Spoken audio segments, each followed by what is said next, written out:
Mr. Transformers 96 here with another video review. This time I'm going to be reviewing from Transformers The Last Knight Voyager class Autobot Hound.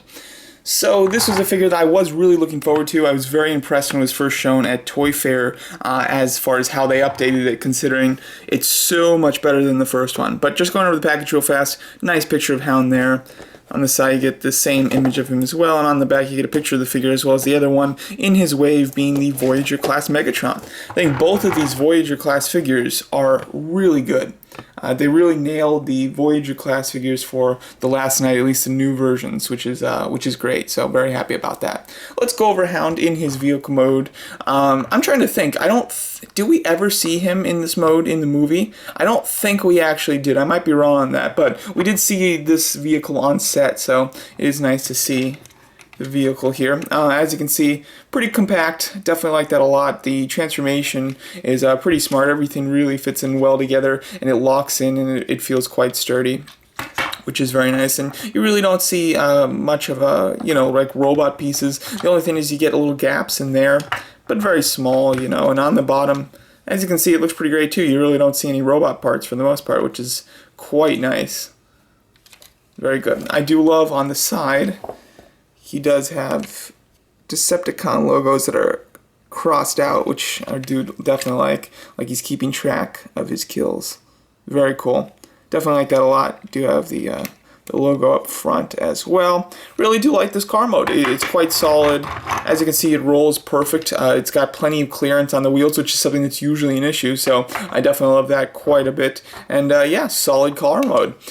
You do have these ports on the back so that you can put his weapons on, and you can have different configurations with the weapons and kind of pick what you like. Here's kind of what I like to do with that. So here's my personal favorite configuration of the guns on Hound. As you can see, utilizing some of the old Hound's weapons, you can do some really fun stuff. There's lots of ports on here, so it's really up to you to kind of design how you want to weaponize him. So you can go pretty crazy though.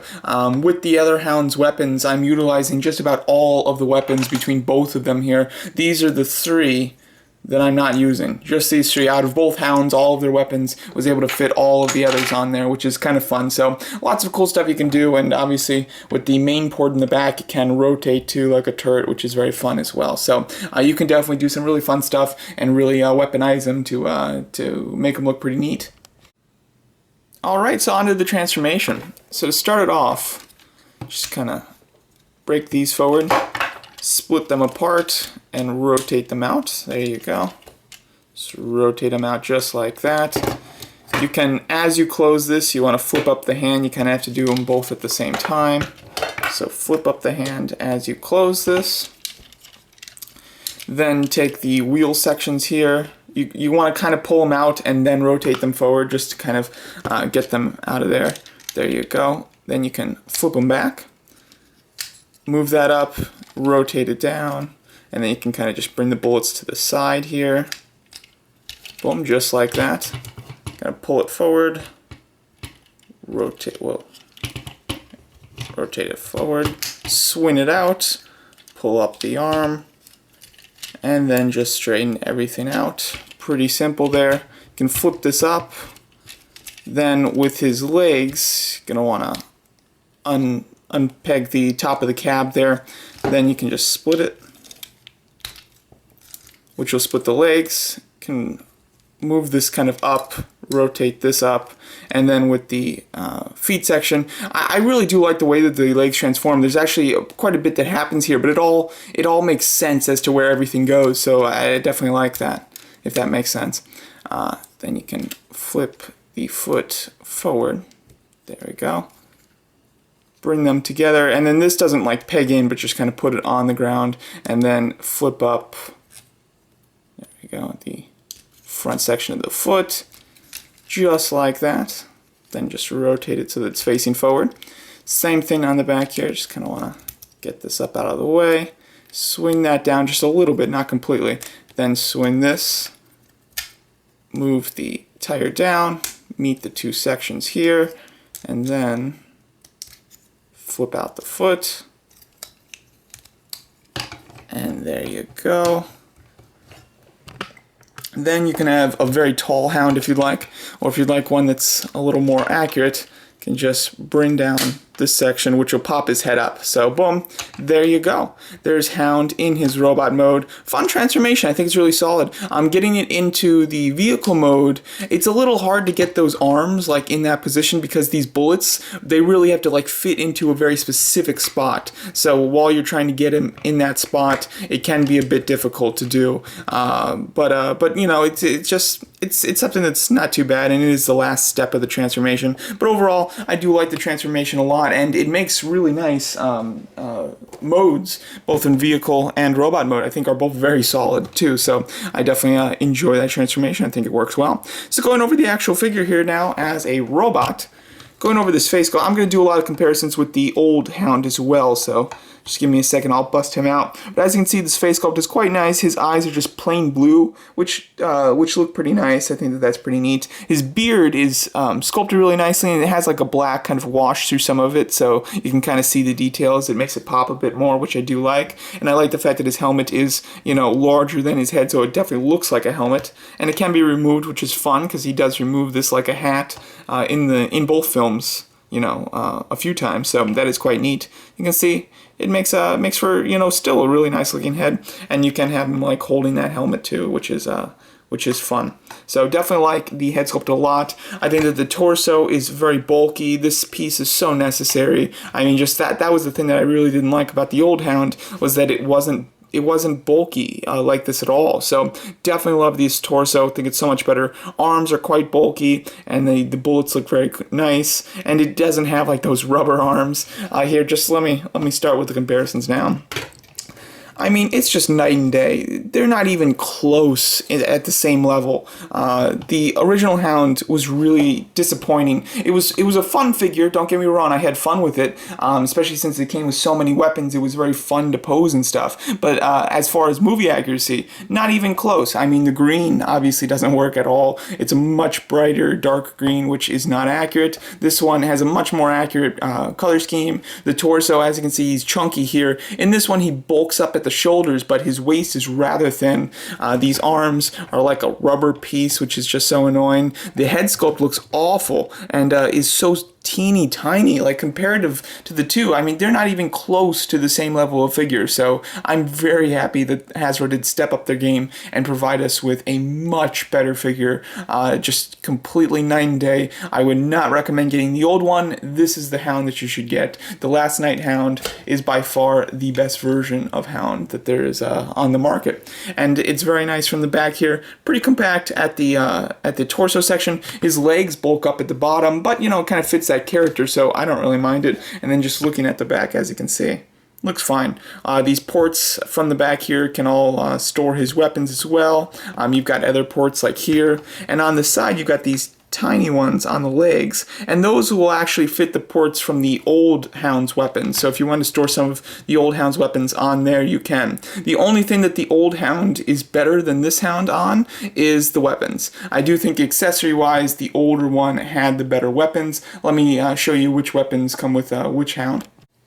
Alright, so here's all of their accessories. As you can see, the first Hound definitely comes with the better assortment. This new one comes with like just this piece, which can be meant to kind of play around with the weapon, so you can kind of combine weapons and put it on that piece. But it doesn't look very natural. It works nicely in car mode, but in robot mode, it's not fun to have him holding like a turret, you know, it just looks very strange. So that piece is kind of unnecessary in robot mode. Then it comes with these two kind of larger blasters, and then these two smaller blasters.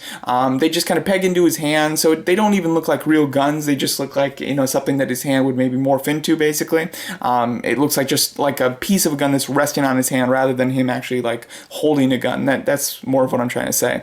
The old Hound comes with a very large assortment of guns, two small ones, two medium ones, two, you know, larger ones, and then one massive Gatling gun. The Gatling gun can be altered as well to kind of have different shapes to it, and all of these can be fit on him. He even comes with a knife, and he uses all of these weapons in the movie too. So I definitely love the assortment of weapons that come with that old Hound, much better than this new one. Luckily though, they're interchangeables. They have the same size handles, so he can hold the old Hound's guns very easily. So I actually do display the new one with the old one's weapons for the most part, especially that massive gun, considering that gun he still uses in The Last Knight. So I do think that that's a very necessary accessory. I think that what they should have done was just not given him any of these and just repackaged these. I mean, that would have been cheaper for them not to have to sculpt new weapons, and it would have, fans would have appreciated it more because they're definitely the better versions. So yeah, definitely.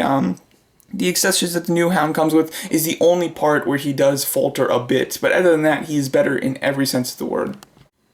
So going over articulation, this Hound is pretty well articulated. He's got a bulge in the head, can look up and down, side to side, and his head can, tilt as well. He has ball jointed shoulders, which work perfectly. He's got a swivel at the bicep, double hinge elbows. You want to make sure though, and as you can see, they go completely, which is very nice. You want to make sure that these bullets are rotated to the side. When you get them out of package, the bullets are actually completely to the front.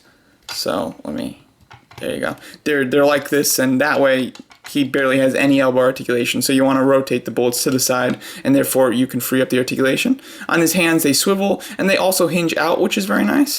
He's got a swivel at the waist, which is quite good, and something that the other Voyager class figure of the series doesn't have. Same with Prime, too, so most of the Voyager figures don't have a waist swivel. He's got ball hinge thighs, which work very nicely. You can rotate this up to get a better range there, though, when he kicks forward. He has a swivel at the thigh. Single hinge knee, which goes about 90 degrees, and then his ankles obviously swivel, and then they do pivot, which is very nice. The pivot definitely helps quite a bit. So overall, his range of articulation, I would say, is pretty great.